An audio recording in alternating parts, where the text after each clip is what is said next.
Good morning, boys. Good morning, Charlie. Good morning. Good morning, Robbie. Morning, mate. Well, I was really hoping last week, the last time we spoke, that I'd be sitting here today speaking about the final tonight between England and France. Sorry, England and Spain. Before we go on to the England, what happened with England and Argentina, I really thought we were going to beat them. I really did. I don't think they're a great team. I think they based themselves around one team. They've looked good in the last 10 minutes of a few games, and they've had a real lot of decisions go their way this year. Is there corruption? I don't know. I'm sick of this World Cup. I can't wait for it to finish. Can we just briefly, before we go on about England, talk about the Spain-France game?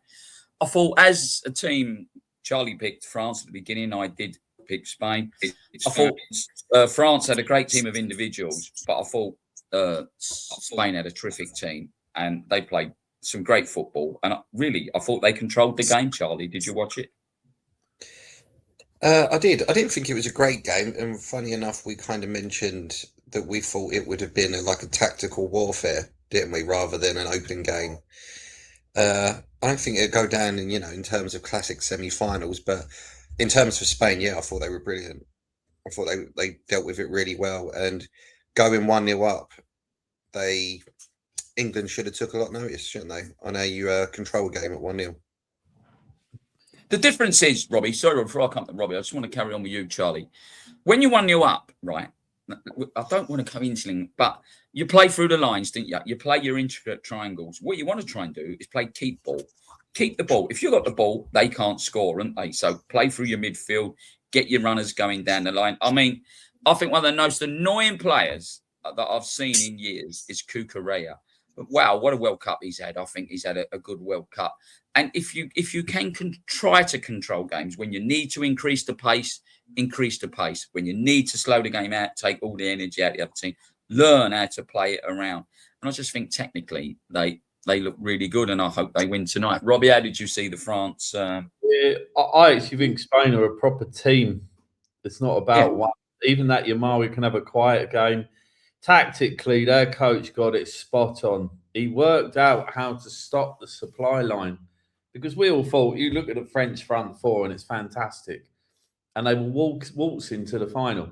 Suddenly, against a Spain team that's so well organised that they didn't know what to do, and then the superstars had a quiet game, and that is down to a lot of it is the tactics and the way he set Spain out. But they weren't just parking the bus; they're being clever. And I think they fully deserved it. And yeah, I do hope they win tonight, and I hope they're allowed to win tonight. Yeah, we'll touch on the final at the end. But obviously, we're all England fans. And it's 66, we won it, and I said it last week. We've had such a generous route in the last 3 or 4 tournaments, through the Euros, through the Worlds that we've been in. We've not had hard games to get us through, certain. And then when we've got through, I'm not being disrespectful to any team, but we could have drawn France, we could have drawn Germany, could have drawn Holland, could have drawn Brazil, whoever. We didn't. We've had good runs, through this. And for the generations of the Canes, who I don't think we'll go no more, we really did have a great chance. I mean, look, let's dissect it into a game. It's just a game of two halves. The name of our channel. Please come on if you would like to subscribe. And that's all football is. Now, when Touchel come into this job, Robbie, he said, forget Roy Hodgson, forget Gareth Southgate. I'm my own man, and I will not be playing the same football that they do. So all I want to do, Robbie, first, I want your opinion of the first half. Let's just go with the first half. Well, first off, I'm amazed. It's sad as well how it was allowed to continue. Argentina's tactics for the first 20 minutes were just to kick. It was like watching a worse version of Wimbledon in the early 80s, or when you had your 70s with hardmen kicking the crap out of people. They were just, and nothing was happening. The ref had no control. I'm not saying that's the reason for us losing, because that's the second half. But he had zero control. He wasn't stopping it. That Simeone did about 5 fouls in a couple of minutes. And so that was their tactic. And then England started playing a bit, but it's hard to play against that. But then you think, you've got to fight. I was worried about someone getting sent off, someone like Bellingham reacting, and they didn't, which I thought was a credit to them. But Robbie, I'm sorry to butt in. I've really had the last few days, right? If you're the captain, right? If you're the England captain, He's American, the referee, right? You pull him to the side. You go, now listen, my old son. This is what's happening to my players. The Fernandes elbow should have been a sending off for me straight away. Straight red, straight out of it, right? With the VAR, I don't want to keep going on about it. I don't like it. I never wanted it. When we come into this World Cup, they set rules how it was going to be, right? So it's here. So once it's here, be consistent. You know, they said earlier, I can't remember which player it was, went like that early in the. He got sent off. He got sent off, right? In the game later, Messi done it. He didn't get sent off. It don't matter who you are. If you've got a rules for whatever the VAR you want to do it, it's consistency. They was throwing out yellow cards earlier on in the tournament. Like, I think one of the English referees was the worst bloke. Was it Michael someone? I can't think of his name. Be consistent, because then the players can get used to how you're going to play. The refs should go into get the captain and the managers in early and go, look, this is how I want the game. This is how I want it clean. If I think someone's out of it, I don't care if it's the first minute. I'm going to have you. You know, people have come in to watch football. I don't think there was no consistency. They brought Simeone in for that game, right? He hadn't played a lot. And we all know what his old man was, the one who got David Beckham sent off when Beckham brought his leg up, a slight little kick to the back of his leg, and Simeone fell down like a sniper and taking him out from back of the stadium. It was just so wrong, the inconsistency.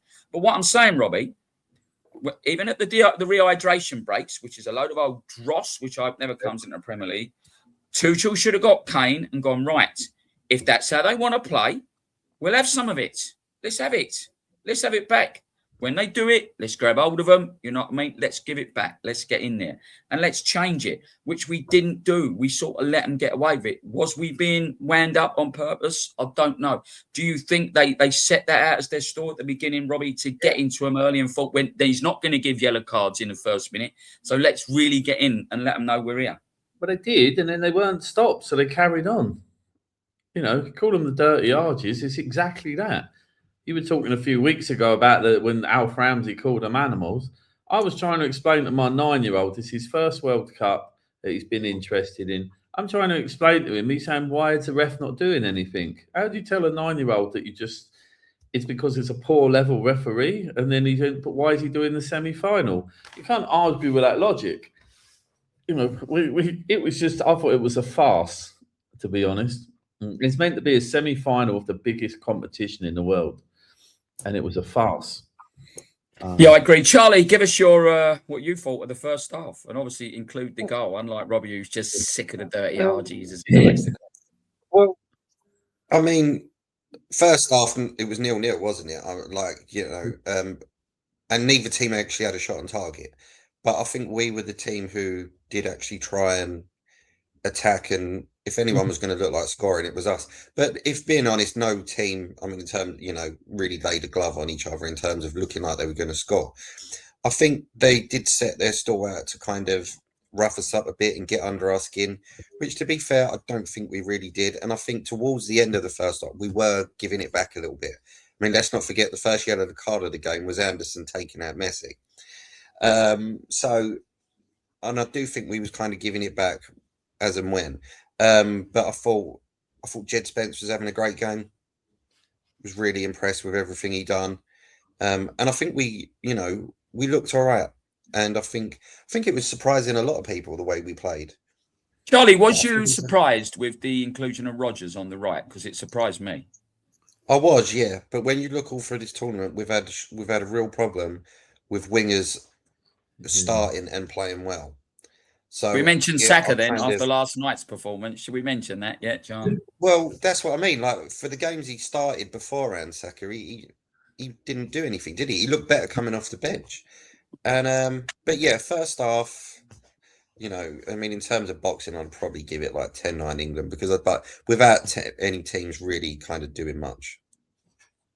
Right then, Charlie, start us off the start of the second half and explain Anthony Gordon's goal, because I've got a stat from 67 minutes on. You boys ain't going to believe. Well, go for it. I actually thought we scored against the run of play. I thought Argentina was slightly coming into that game, and we kind of hit them on the break a bit. And I thought it was a great move. I thought it was brilliant. And thought 1-0 up, excellent. let's keep going. Like Spain Like, did, yeah. There is enough. Like when we went 1-0 up, I was like, we will score again against this team. And yeah, he took Gordon off for Consa, and every single person knew what was going to happen. Every single person, and every time he made a sub, funny enough, George kept looking at me, turning around, going, "He's bringing on another defender. He's bringing on another defender," and it was just like you just knew. And the worst part was when it went 1-0, we both looked at each other and went, "This ain't going to extra time." Sadly true. Charlie, did you see? Sorry, Robbie, before you go on, did you see a lot of similarities between what he did after Gordon scored to what Gareth Southgate did when Luke Shaw scored in the Euros? Now, my mate Carl lives over it. He was at that game, the Euro final. And he said the minute Shaw scored, he said the Italians were in disarray. I can't remember how he set up, but they didn't know what was going on. They couldn't read what was going on. They couldn't settle how we'd set up. They just couldn't catch us. And he said the minute Shaw scored, Southgate went, bomb. 10 players behind the ball in our half. Like too early. We scored too early and just set back. And then eventually the Italian GM manager sorted this out. Did you see similarities between that, Charles? This is the man that weren't going to be like Southgate, that weren't going to be like Roy Hodgson, remember, Charles? I'm sorry, but anyone who saw him manage Chelsea, he knew he weren't an attacking manager to begin with. Yeah, but even at Paris Saint-Germain, Charlie. He weren't an attacking manager at Paris Saint-Germain. He wasn't. He's a very pragmatic manager. Go back and watch the Chelsea-Man City Champions League final. Chelsea went 1-0 up. They didn't do much else after that. There was a reason, yeah. And Chelsea had N'Golo Kante in midfield, an absolute destroyer, and to be fair, defended very well. But let's not pretend that Chelsea went and attacked Man City once they went 1-0 up in their Champions League final. They didn't. They sat back. Yeah, but they let Charlie, City have the ball. what I'm saying is, what was the weakness? The warning signs were there. The warning signs were there, and I told you when we appointed him, he is a Southgate, and I can't. Yeah, but you know when we got this, criticized Charlie. Yeah, but you know when we started, Charlie, the start of this World Cup. What did you say was our weakness? You went to me. He's not took proper left backs, right backs. We haven't got a settled defense. Our weakness is our defense. Yeah. So why not try and use that's not your weakness. Use going forward, like young Gordon. He come into it, the tournament, didn't he? Had a couple of bad games at stop and then really, really played well. Jude Bellingham come. I couldn't care less about who scored many goals because we've all played so many more games. There's going on about who beat Pelly's stats and all that. Like, of course they did. You probably played another 4 or 5 games. Do you know what I mean? But like, if you said to me, Charlie, he should have took Luke Shaw. Who was it? Harvey Elliott? You said he should have took the other left back. Oh, no. Right? You said Arnold. No disrespects to you, Robbie. We all know that Reece James was not going to be a player that could play the tournament. So don't take him. Great player on his day. If he can play the 8-9 games what you needed to play, take him. But we knew the defence was a weakness all the way through. So it don't matter. If you'd have put that Italian team, Charlie, of the 80s and 90s with Baresi, Maldini, they could have scored in the first minute, Robbie, and Argentina wouldn't have scored. But we're not been trained. We've moaned about the defence not going forward. They're all arguing with each other. They're not dropping at the same time. They're moving at the same time. No one's shouting for the ball. So we knew our weakness was our defence. So why on earth, Robbie? Tell me why did we try to defend? It was 65 minutes we scored, weren't it? Was it for 25 minutes? Why did we try and defend? It was suicidal as well, trying to defend against a team that's known for late goals. Getting decisions, still got Messi up front. They've got players, and it was an onslaught. And part of me, I mean, my phone was blown up. My cousin said, "There's no way we're going to survive half an hour of defending against this lot. They're going to get through, and then what are we going to do when we've got 6 defenders on the pitch?" And it was things like we were saying before with the squad. That's the sort of game where really you'd want like your Harry Maguire in that game because you could bring him on as a defender. He's got all the experience. I'm not saying he's the best player, but when you did get an attack or a corner, he's going to be a nuisance.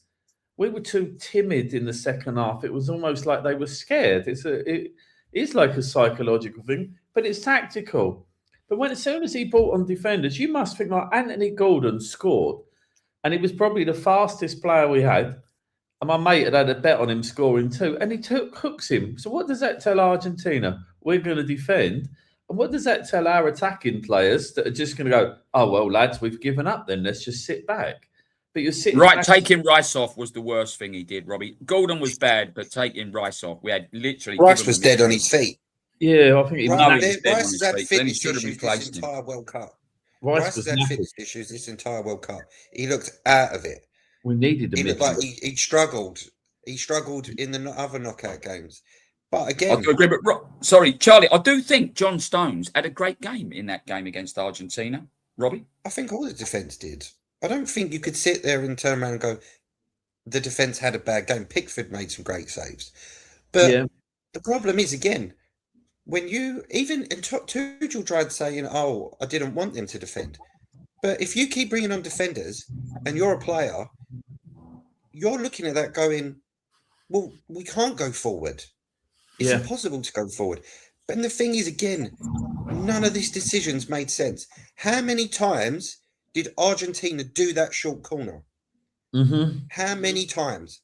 And yet not a player, not a manager, not a coach sat there and thought they're doing the same thing over and over. Let's put a man on there. No, it was let's get everyone in the box. Like Rob said, panic. Not one person thought they're doing the same thing from the same corner. Let's get out there. They didn't. They had about again, 5. Very, very bad decision, very bad management. And again, how about the captain, Charlie? Going back to the captain again, should he not stop going, follow him? You go and follow him. There's enough of us in the box. No, exactly. Why did no one pick up on it? Or like the fact, Messi did nothing for the first day. He really did nothing. But then notice, once we sat back, he kept going very, very wide left. And they kept giving him the ball and he kept driving at Spence. And again, Spence was having a great game. But eventually, he might get found out. He couldn't block the 2 crosses, whatever. And that's it. But, again, managing the game. If we're going to defend so deep, what is the point of having Harry Kane on that pitch? He hasn't got the pace to go and take the players on. And also, when he gets the ball, he's got no outlet to give it to. So again, take Kane off then. Take Kane off, bring Rashford on, bring someone with pace who will hunt down that ball and who will, and when he gets the ball, he'll drive it and back. Go with it, yeah. It was such bad management. And, he's going to come out and defend it. But you cannot defend for half hour thinking it's going to work. It was so poor. I've got a great stat for you here, boys, right? We scored in 65, didn't we? So from the 67th to the 92nd minute, when they got their second goal, right? We had 12 passes. We made 12 passes. 5 was complete, right? We had, in all that time, 7% possession. So they had 93% possession. The Argentinians made 115 passes, 155 passes. 147 were completed, right? So basically, they made 142 more completed passes than we got. They had 110 touches in and around our area. Harry Kane never touched the ball once in the whole game in their box. That's about what Charlie just said about Rashford. For me, Robbie, it was the most pathetic, inept, disgraceful half of football. I've seen some crap as a West Ham fan because, like Nuno, like people ask why we moaned about Nuno, why we moaned about Moyes, why we moaned about Lopetegui, why we moaned about Potter. It's the same football. And I want to ask you if this is the way football, we've gone away from the Guardiola thing. Are we going this way? Because Arteta played this last year, remember? I mean, Rice, the corners, Robbie picked up the corners. They weren't doing anything. If Rice weren't fit, he is, listen, I think he's a fantastic sitting CDM, although he did score yesterday moving forward. But that second half of football was the worst, I think, half of football I've seen from a team, especially from 67 to 92. Don't forget, both their centre-backs were on a yellow card. And a player that runs can solve that problem because they're scared to make a tackle. Because they're probably going to go off. I mean, maybe not with that ref, but in real life, you'd think he's probably going to go off. Run if that was your club playing, Charlie, you'd be hoping the manager tells whoever's the fastest, just run at them with a ball. because you're going to get a free kick, penalty, or a red card at some point. The thing is, like, I understood if we were going to play, even play on the counter, but we didn't even do that. And the thing is, like, even especially when it went 1-0, all our shape had gone by that point. Mhm. There was no shape. The camera panned on Bellingham at one point, and he looked kind of almost defeated when it went, and it was like they knew it was coming, and everyone knew. And what made you laugh is it went 2-1, and then he brings on Rashford and Ivan Toney, and you're like, what's the point? Like, like honestly, what was the point? And then we had, and because again we had no shape, so we were trying to kind of figure things out, and it was too little, too late. It was disgrace. And the problem is we're now going to keep him because we finished third, and here's what's going to happen: we're going to qualify easily for the Euros. We're going to get into a group where we're like one tricky team, but the other two will beat. We'll probably finish top, but we'll have a really bad draw in that group. We won't even play well, and one game we'll draw, and then we'll get through the next 2 rounds or so, and there'll be decent footballing nations, but teams you should beat. We'll come up against a France or a Spain, and we'll get beat again, because for some reason we've decided to select another defensive manager, and again we've spent all this money on St George's Park, and we've seen Guardiola play football for Man City for the last 10 years, and yet we still struggle to have a midfield that controls possession. Yeah, but Charlie, I keep saying about generational things. They can't help the way the manager wants to play. I went back, like I told you, Rio Ferdinand spoke about the 2010. I watched the podcast, and he went, they were the golden generation. What happened? And he went, we weren't set up right. And at the time, I thought it was a load of old crap. But looking at the way what Touchel did there, he actually did. I want to go through the squad, Charlie, and the players that played, really, and just whether you think, I mean, on the right, I mean, I know Gordon didn't start off well, and then he did put Rashford, but I think, Gordon was marked out the first game, and he made him defend him. I thought he was a real good plus. On the other side, he played Madueke, that has had a real crap season for Arsenal. The Arsenal fans don't like him. And then he's left out Saka, which we know he wants to cut in, but we know he will go by. He got an hat-trick last night. We're going to come to that game. It's a nothing game. It's a nothing game other than to make money for FIFA last night. It don't mean anything. I've got a question for you here, boys. Who come third? This is how much people couldn't give a monkeys. Who come third in the last World Cups, the last 4 World Cups? Charlie? I know Belgium did one year, because Belgium actually probably 2022. Let's go 2022. Just say one. I would have known this, but I want to know the others. Not France. They lost in the final. Yeah, they beat these. Croatia, somebody like Croatia that. It was. Croatia, In 2018, you was right, Charlie. It was Belgium. They beat England 2-0, believe it or not. In 2014, it was Holland. They beat Brazil 3-0. And in 2010, it was Germany beat. But no one cares. No one remembers it. Not only that, you've got players over there like Rice carrying an injury. Right, he played him again last night. Most of them players have been away 5-6 weeks. They want to go home. But not only that, I'm going to pick on Robbie's team, Chelsea. Last year, they went and played that most pathetic Club World Championship out in America, where that dickhead Trump got a Peace Prize. And he nicked the proper trophy off Chelsea and had to get a copy. The Chelsea fans, the Chelsea boys had to come straight back into training. They got no breaks. 1 minute, we're worried about the amount of football players are training. Are playing. And the next thing, we're making them play in a worthless game. It's absolutely worthless. And to me, them players who never got picked, the players like Ollie Watkins, you mentioned Ivan Toney. No disrespect for him. He was a good player. He was lazy. He was known as a lazy player at Brentford and didn't miss many penalties. He took the 30 pieces of silver and he went over to Saudi. He could have gone anywhere else, but he wanted to go there in a pound. He's playing at a level that's probably the equivalent of our 3rd division in the UK. And we take him with us. We didn't take Gibbs White, you know what I mean? An informed player at the end of the set. What was the point? And then what was the point of bringing Ivan Toney on when the better player to feet who can move and turn people would have been Ollie Watkins? Henderson, who played last night, I'd have gone, I don't want to play, mate. You ain't picked me for none of these games. Put the players in you want to play. I've had enough. I'm up home and I'm off on holiday with my family for 2-3 weeks. Phil Parkes did it. Phil Parkes, who played for West Ham, went up to the man, went, I'm sick of you dragging me round here, round, everywhere. I've been the 3rd choice goalkeeper now for the last 5 years. I ain't doing it no more. If you ain't playing me, play someone else. I'm out of here and I retire. But do you think there was any successes in the squad, Charlie? And who really has been the biggest disappointment for you in the England team? If you want to pick 2 or 3. To be honest, I think a lot of people criticised the selection of Jed Spence, but I do think he played well. I can't really knock the bloke. Would I have taken him at the start? No. But especially against Argentina, I thought he was great. I don't feel like you can really pick at the defence all that much because we didn't really like them to begin with.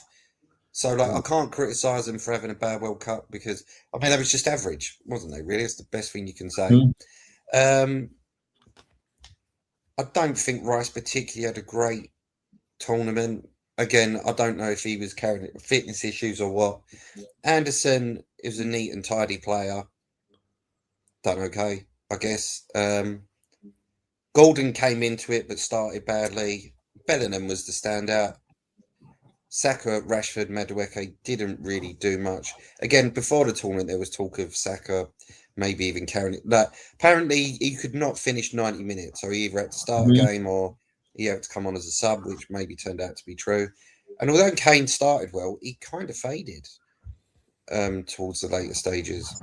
They mark him out, Charles. I said right at the beginning, if they know the only 2 players, one player who was scoring at the beginning was Kane. Mark him out like Nobby Stiles did. You say all that time ago. The thing who marked Lothar Matthäus, Gaza, when we lost to Germany that game, when he started crying. But Gaza went on Lothar Matthäus because he was pulling the strings. But do you know what? For all the criticism Southgate had in the last Euros, he was taking Kane off and he was bringing Watkins on. Let's not forget Watkins was the one who scored in the 90th minute against Holland and he took Kane off. And Touchel was too scared to. I agree. Again,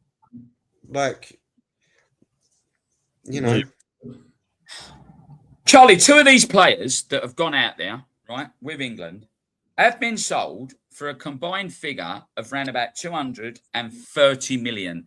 Did them 2 players out there playing for England look like they was worth 230 million between them? They've just been sold to other clubs either out there. No, not at all.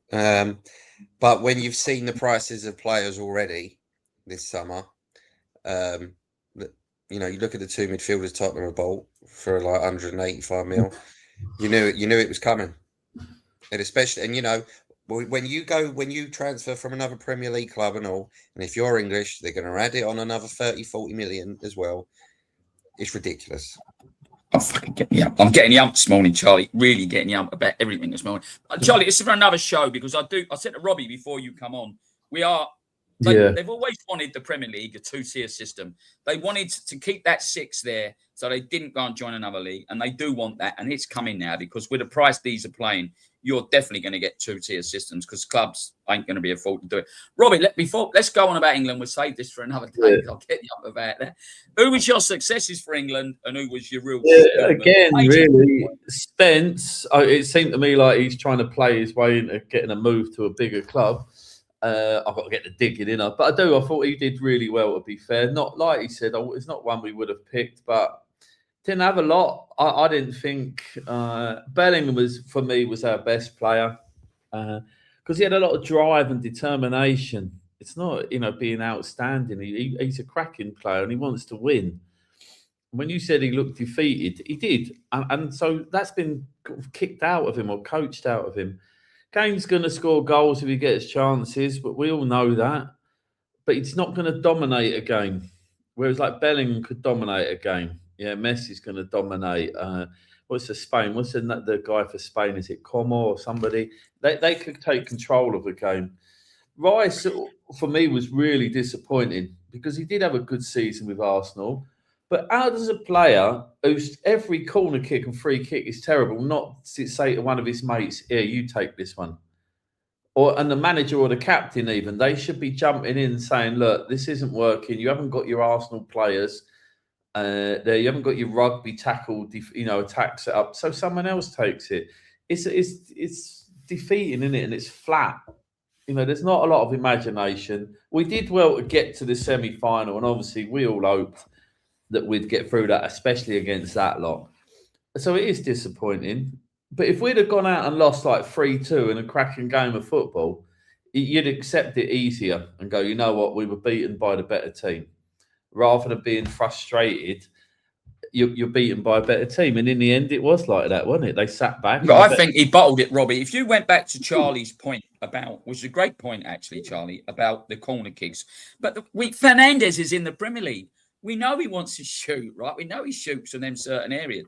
If that would have been a Roy Keane, Charlie, who would have been Harry Kane, or Robbie, if that would have been John Terry, who was Harry Kane, they'd have picked someone up by the throat.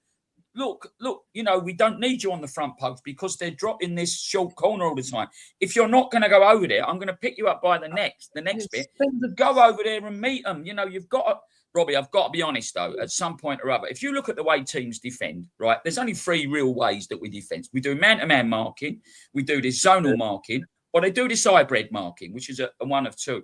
But, you know, we had this at West Ham last year where they was doing this zonal marking, and the smallest bloke was on the tallest bloke. Yeah. It is their in-game management. In-game management should be about people. You know, when we used to play Sunday, it's nothing like Sunday League football, no.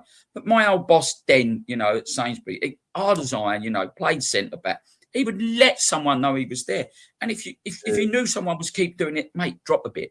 Go over there and meet them. It's like, don't wait. You know, use your initiative. Are you telling me if we needed someone on the front post, Robbie, if straight away they're dropping, you know, 2 players to do? No, go over there and stop that.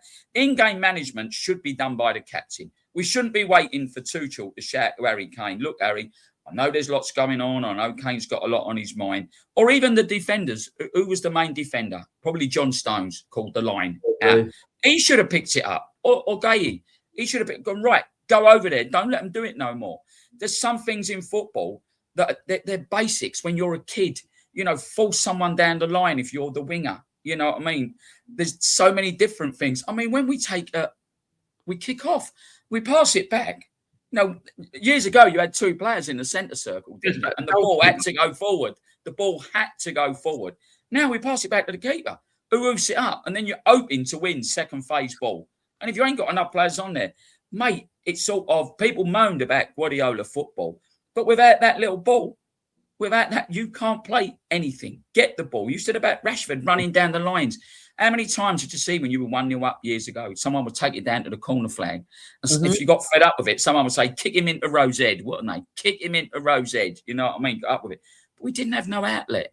It was like the Alamo. It was come and come and come. And we waved the flag. I hate to say it in the midfield. Yeah. We waved the white flag and went, have the midfield, try and beat our defence. And they were too good. I can't think the guy they brought on Argentina late in the game. He looked really good, the winger. Forgot his name, but I thought he looked a really decent player. Charlie, does Touchel stay in your, forget if he is or not, because I don't know. Would you get rid of him or would you keep him? I'd get rid of him. 100%. Robbie? Yeah. Sorry, come back to who you want, Charlie. Sorry. I'd get rid of him. I think they should be going up.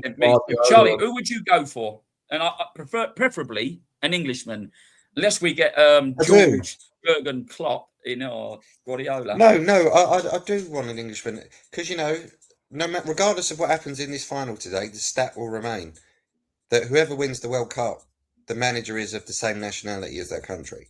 And I always stand by it, if you're only allowed to select a certain group of players because that's who they're born from, or they've lived there for so many years, or their grandparents, that should be applied to the manager. All right, look, I know there ain't an abundance. I think Eddie Howe at one point would have been a good shout or whatever else. But his time at Newcastle looks like it's kind of done anyway. So maybe he can. I don't know. Who would you go for, Charlie? I mean, that's the question, though. I wouldn't be too sure. But I don't want Touchel there. No, me too. Robbie? I think they should go. But I think it's difficult when you look at English managers. Who's going to take that team forward? Who's going to, if you look at all the last time an English manager won the league was Howard Wilkinson, I think. So that takes you, that's how long ago it is. It doesn't really bother me where someone's from. It's getting old of them. I saw Arsene Wenger sitting in the crowd, probably could have done a better job. He's been retired for about 10 years. Or they're going to look like Guardiola's going to take an international job, whether it's England, Italy, or whatever. We moan about the football, but at least he knows how to win things. You know, But the problem is, and I agree with the manager part to a certain degree, but decisions need to be made. We've got to have a proper replacement for Kane. We've got to have, because in 2 years' time, is he even gonna be? He'll probably still be scoring goals in Bayern Munich and stuff, but we've got to have someone who we're happy for him to be replaced with. Tuchel clearly don't fancy Watkins or Tony to really as a replacement for Kane. But Charlie, why take them? That's my point. Why take Ollie Watkins? We know what Ollie Watkins does, and we want to change the football and play it to feet. Because if we play to feet, we can play quicker football, and then we can hopefully. Surprise, surprise! Last night we actually had fullbacks overlapping for the first time. But if we want to change it, what did Ivan Toney? What was he going to bring unless it went to penalties? He didn't miss many penalties. It's a penalty. But that's it. But you could say the same. Kobe Mainoo didn't play a single minute. But look how good he is at keeping the ball and playing in tight spaces. He didn't consider him once. Again, I'll just throw on a centre-back. If an English manager had done this, any English manager, we would be screaming for him to be gone. Absolutely screaming. It should be no different. And the thing is, he has completely contradicted everything he said. And all the criticisms he made at Southgate, he went and done the exact same thing. But I think also what worries me, this isn't the first time. This isn't the first time in this World Cup where after the game he's gone, oh, well, I didn't want them to play that way. They just did. I wanted them to attack, but they wasn't. They was defending. So they're not listening to you then, are they? So then they don't really respect you to begin with. All these signs are there. That it's not good. And I'm telling you, you can see it happening again. We're going to get to a Euros. We're going to go 1-0 up. And he's going to go and do the same thing. Yeah, I agree. Before we go on to the final, Charlie, we must talk quickly about it. I've got to say, a brilliant for the fans. We had great fans out there, didn't we? Wherever you see, there was St. George's fans. It's looked like there might have been a certain little bit of trouble after the Argentinian game, but apparently it was started by the fans. We know they got the ump about what happened in the Falklands, the Malvinas, whatever they would call it. And then they put up a banner at the end, didn't they, the players, which supposedly you're not supposed to do under certain rules. And I never thought they was going to get thrown out. But listen, I right at the beginning, I thought we would get to the semis with the route we had. If we ended up finishing top, and then we would get Mexico and go on, I thought we would get to the semi, and I didn't think we'd get any further. I did think there'd be other teams around us. I didn't think Holland would get knocked out, for instance. But let's go on to the final. Let's hope it's a feast of football, and let's hope at some point if there is field football, if they start giving it to the Spanish early. I think that referees need to be a bit stronger and book someone early because I want it to be a good game of football. I think technically Spain are a better team than Argentina. But if you look how they've come good in the last 20 minutes of games, they've got great stamina in them, Argentina, and they have really come strong in games when they've needed to. Charlie, who do you fancy and why? I do fancy Spain because they know how to keep the ball. They know how to control a game. And what I'm hoping is they go 1-0 up in the 55th minute and Thomas Tuchel's watching and they control the game and they go and attack and they win 2-0 and so all of us turn around and go, well, that's how you do it. Yeah, Robbie. I just feel like if Spain show up, yeah. Oh, I think they will, and I think Spain have got players to hurt them. I don't see, but Messi will get his goal because it's probably already been decided because it'll be his last ever World Cup game. Mbappe got 2 yesterday. Messi is 11-1 to get a hat trick, which is ridiculous. So because the bookies are probably scared and all. I think Spain will dominate them a lot. I don't think the dirty tricks. I'm hoping there's a proper referee. So if they do come out kicking straight away, Spain should be able to ride above it. To be honest. And I think Spain will beat it, but I'm hoping it will be in normal time. I'm looking at what my boy predicted. He predicted Spain extra time, but I think maybe this could be a game for that young kid Yamal to shine. Because if you look, like Charlie said, those defenders aren't great, Argentina, and he's pretty good. And I think some clever balls sort them out. So we'll go for a 2-1 Yeah, I hope so. I hope they score early. I hope they get another one. I hope they get knocked and then they get their silly night. We know they got that nasty streak in them, haven't we? And they lost at the rugby yesterday and they got the ump with that, actually. And I hope that we can get there somehow, with a good game. The only thing I don't want is if Spain win, there's going to be ooters and fireworks going on all night in here, and I won't be getting any sleep. So I might be going to sleep this afternoon. Boys, can we just touch on the England-France game? What an open game. What an exhibition of football. We all know if it was a quarter-final or a semi-final, it wouldn't have happened. None of that football would have been played. So, coming in, Robbie, give me your on you. Watch it. Did you watch it, Robbie? I missed a lot of the first half because I was out, but my boy was texting me and I came back and watched it with him. It was just a game of football. It was because they had no fear, because it's irrelevant. Third or fourth to me is you don't win anything. I know you said it's a game, it's pointless. You either win it or you don't. So because they played with freedom, it was just an attacking game because they probably thought, let's just get this out of the way, make sure there's no extra time. I'm just happy Mbappe came on and got a couple because I've got a double with him and Spain to win it. So yeah, it was just an open game of football and one that you could watch and just enjoy because as a fan, I wasn't stressed, didn't really care about the game. So you sit back and just enjoy what players play. I agree. I mean, I thought it was a good exhibition of just, like I said, my head. This is a marble table. I found this in someone's garden. I said, "Are you throwing this away?" And they went, "Yeah." Like I repaired one of the legs like this, but I was headbutting it. When I see the fullbacks overlapping, I'm thinking, why on earth did we not do that in normal play? Yeah, and just try to stretch teams. We had such pace for the first time in a long time. We had pace down them lines, real good pace. And the rebirth of Bellingham, I think Bellingham has been really restricted at, I can hear some noise somewhere. I think Bellingham was really restricted since Mbappe's come in at Madrid, and I'd like to see him in the Premier League. But a great game of football, and as Charlie said, we almost threw a 4-0 lead away again, Charlie. Crazy game. Yeah, I mean, Mbappe was playing like he was over Greenwich Park with his mates, wasn't he? He was just trying to take 4 players on all the time and whatever else. I think in the particular first half, I mean, I've seen a few of the French, couple of the players come out and like we should have cared a bit more in the first half and stuff. But they went 1-0 up. The problem is you knew right away what was going to happen. He was like, we're going to bottle this. But it was for a nothing game. At least it was entertaining, to say the least. But too little, too late with overlapping the fullbacks. Too little, too late in being 4-0 up and bringing an attacking player on for an attacking player. And the problem is for the next 4 years now, we can only sit there and think of what it would have been.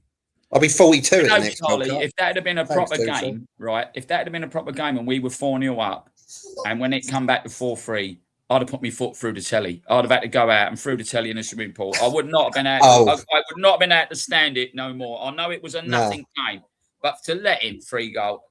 I mean, Saka got an hat-trick. Great, actually. Declan Rice got a great goal, actually. Took it for himself. They didn't come out. And then right at the end, Bellingham got one to make it 6-4. I do feel, though, that I think in these next 2 years, because, I think we see Bellingham as a 10, don't we? We don't really see him as a central midfielder or an 8. So you can see him kind of building this team around Bellingham for the Euros, at least. Develop him as a striker then, Charlie.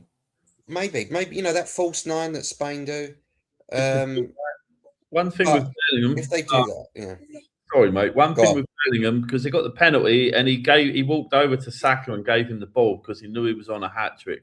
And I've got a lot of time for that. He's a team player. He gets a bit of stick, Bellingham, for this, that, and the other. I watched that. I thought that was class. He could have taken. And then Mbappe tapped him on the back and congratulated Saka.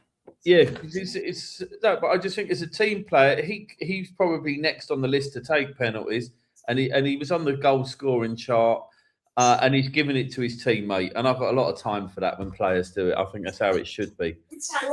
Yeah, I'm glad it's over, really, for us, Charlie, because I'm getting more and more aggravated with Touchel as the game went on.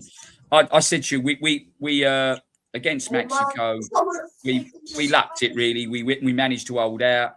against Norway. There's a guy on over there, Dave. He was there, and he said, "Really, we weren't the best team. They were the better team, and we got through that." And at some point, your luck runs out. Just go out there and show what you've got. We really have got, supposedly, the most expensive league in the world, and we did have good players over there who could go and show some bits and pieces. Do you know what I mean? It's really, really. But that's good. the thing. Like, you forget the Norway game.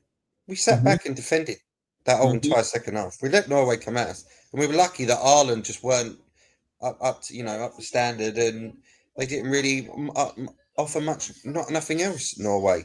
The problem is the Mexico game where Quanta was sent off so early. Everyone knew what was kind of going to, and all right, we got the penalty anyway, but the signs were there.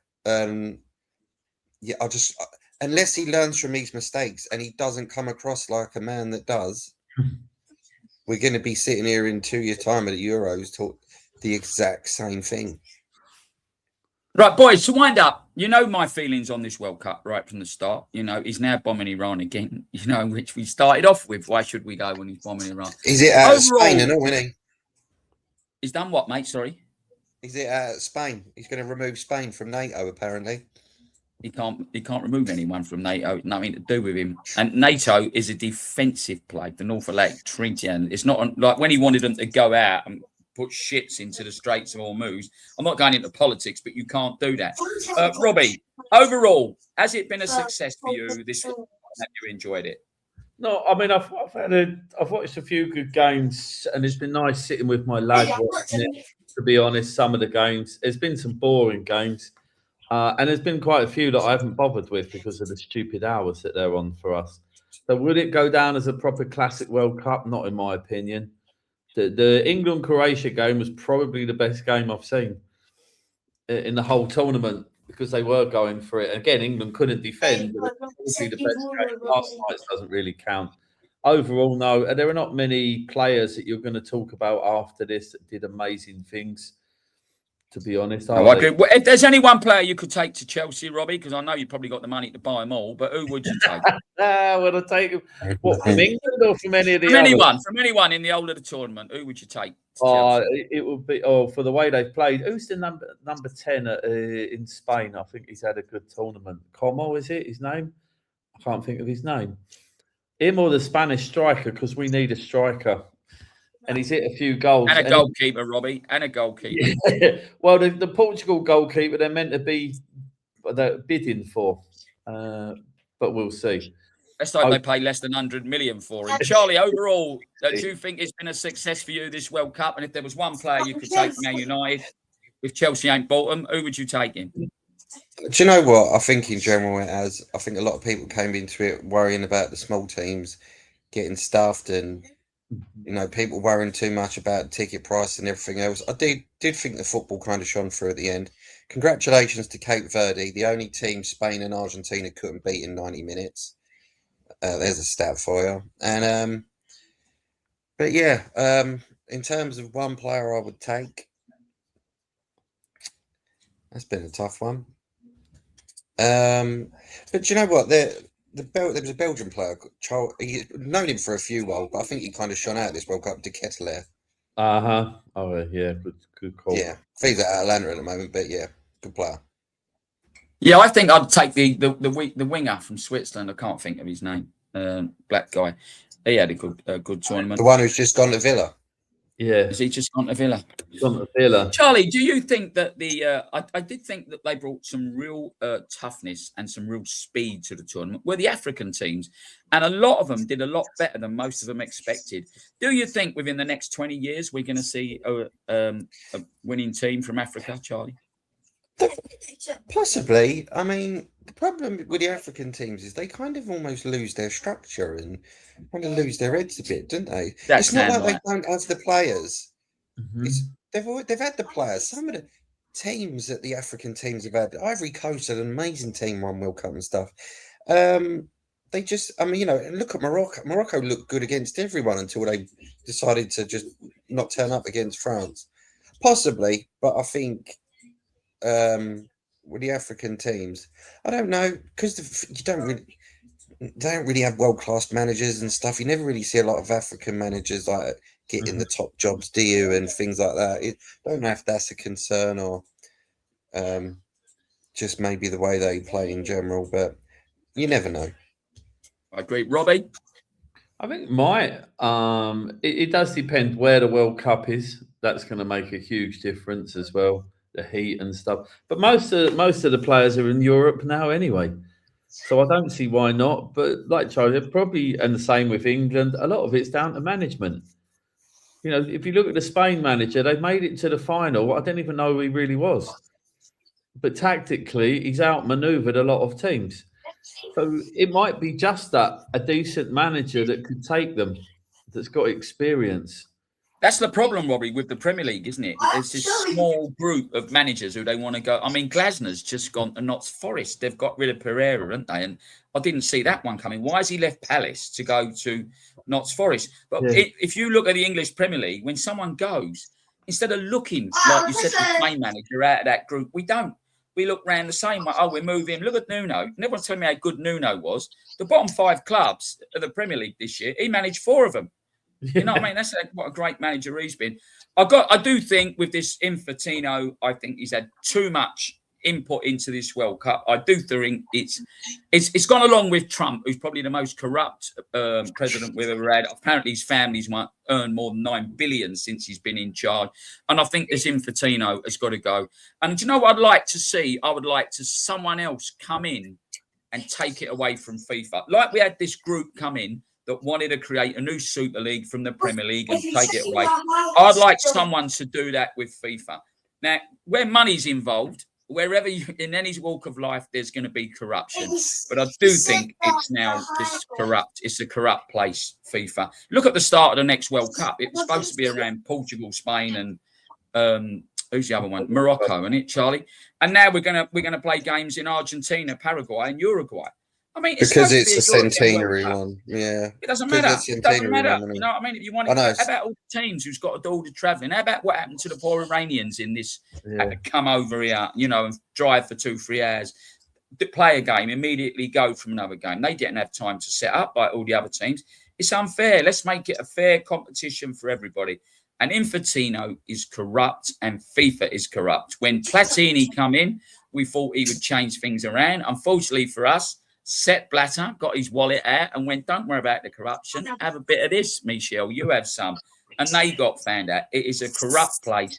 And I'm hoping someone can come in and take it over and take it away from FIFA and rebrand it as a different organisation. Go on, Charlie. You're shaking your head. Because I don't go and watch the Netflix documentary on that corruption before with Sepp Blatter and everything. It's going to be different people, but the same thing over and over. And this Infantino's already got the 200 votes he needs, so he'll get it uncontested anyway. So that's why. Unfortunate. It's how it is. It's not enough because it's countries. Clubs have got more power. That's why when the Premier League and the big Spanish teams and that talked about this, they basically changed the Champions League to make them that. Because clubs have got more power. Country hasn't. At the end of the day, the salary, for example, the Brighton United, West Ham, Chelsea, whoever, the club pay him. So that's where his loyalties lay, and that's where the sponsors are. You know, you've got a few people wearing international shirts, but not as many as this. When I went to Spain a couple of weeks ago, I must have seen hundreds of that Yamal on the back of shirts and Mbappe.